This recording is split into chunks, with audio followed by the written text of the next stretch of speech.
Chapter 9. Defensive gun use. How often do civilians use firearms to deter or interrupt crime? The empirical question is simple. The answers are not.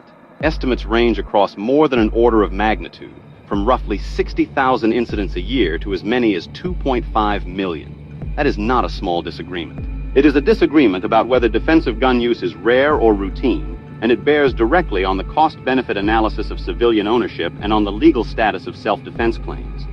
The trouble starts with definition. A defensive gun use can involve the presence of a firearm, a perception of threat, an actual crime, the display of the weapon, and a deterrent effect. Expansive definitions count an incident whenever an owner perceives a threat and regards their response as defensive, even without display or an identifiable offender. Restrictive definitions require visible display, a genuine imminent threat, a proportionate response, and ideally an external record. The same encounter can count under one definition and not another, and most reported incidents leave no independent record to verify.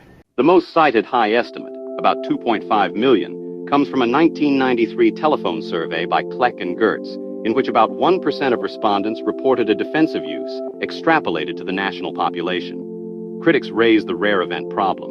When the true frequency is low, even a small false positive rate inflates the estimate dramatically. They also note that the figure implies more crimes prevented than are committed, and that self-reported defenders do not match the demographic profile of actual crime victims. The most cited low estimate comes from the National Crime Victimization Survey, which places annual defensive gun use at roughly 60,000 to 100,000. The NCVS uses bounded recall and asks about defensive use only after a victimization is reported, so it likely understates the true figure by missing incidents respondents did not classify as victimizations. Survey methodology explains much of the gap. Telescoping causes people to recall events as more recent than they were. Social desirability operates in different directions for different populations, and the rare event problem is unforgiving. Verification studies by Hemenway and colleagues found that a substantial share of self-reported defensive uses would not survive external review as legitimate, with some looking more like escalations than defense. In verified cases, the most common outcome is deterrence without the firearm being fired. The chapter connects this to concealed carry. Permits have grown from about 2.7 million in 1999 to over 21 million.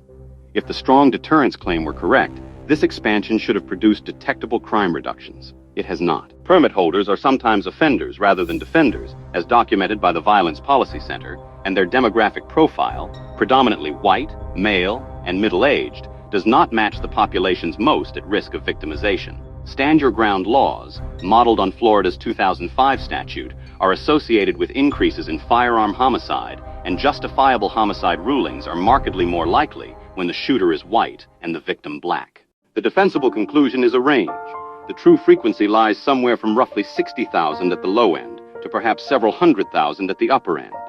The 2.5 million figure almost certainly overstates it, though the strictest figures may understate it. And even at the high end, defensive uses are far less frequent than firearm suicides, accidents, and crimes, so the published cost-benefit analyses reach a negative aggregate balance, driven by suicide and unintentional injury rather than criminal misuse, though those analyses rest on contested valuation choices.